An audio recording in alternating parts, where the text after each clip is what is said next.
Thank you so much, Claire, for talking about the people and lifestyle of Morocco. I'm here to talk about the Morocco customs and courtesies. In greeting someone in the culture of Morocco, most people are not expecting the communication to be strictly Moroccan language. Sometimes even French language is used, and people will understand it. In most greetings, hugs are not present, especially dealing with strangers. It is mostly looked at as strange to hug someone you barely even know or don't know on a certain level. There are not many things dealing with greetings that are looked at as strange or different, but hugs is definitely at the top. The best way to learn how to greet someone within this culture is observation. Watching others and learning their ways in person when the action is right in front of you is the smartest way. One way to get off to a great start in greeting is shaking firmly with your right hand. If your hand seems to be dirty or has something on it, it would be ideal to use the back of their hand to touch the back of your hand to touch theirs. In talking about eating within this culture, in the entrance for the meal, it is normal to take your shoes off. Another norm of this culture is to wash your hands before and after the meal. During the meal, you would use a cushion to sit on that is given to you prior to the meal being eaten. That is nice and comfortable to sit on. This creates a welcoming meal and gives sort of a comfortable vibe while eating. A meal example would be a tagine.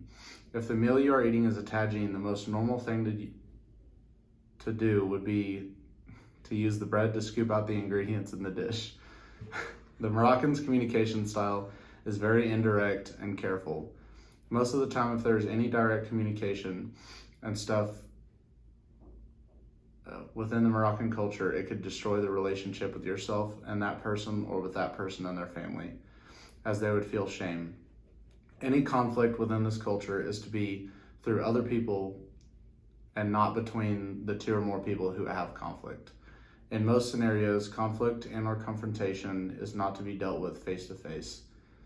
In talking about gestures, here are a couple within the Moroccan culture and their teachings. Touching all four fingers with your thumb on your right hand is a couple meanings. This means a little, slowly, or how are you doing? In knowing which meaning is used, context clues play a huge role in the part of using this gesture. Another gesture is using your index finger in two different ways. In one way, which is pointing it toward your temple and turning it about, means that someone is witty or smart. And the second way is pointing it at your forehead, means that you are stupid or dumb.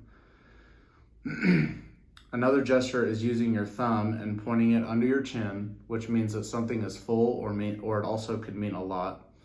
Two index fingers held toward each other in certain situations means two things are equal. Pulling down your lower eyelid with your index finger means shame. And one more gesture is putting your hand on your heart, and it means three different things, which are thank you, peace be with you, or nice to meet you. It is always important to arrive on time for business meetings in Morocco to help get a jump start on the conversation in a meeting and to improve the business to get the talk started. Small talk plays a huge role. It helps people gain comfortability within the group and shows that you are ready to get started. It is important to avoid talking about sex, drugs, and other topics related. So in any business setting, if any of those topics are related, there's usually confrontation that happens within different levels of hierarchy in dealing with business meetings.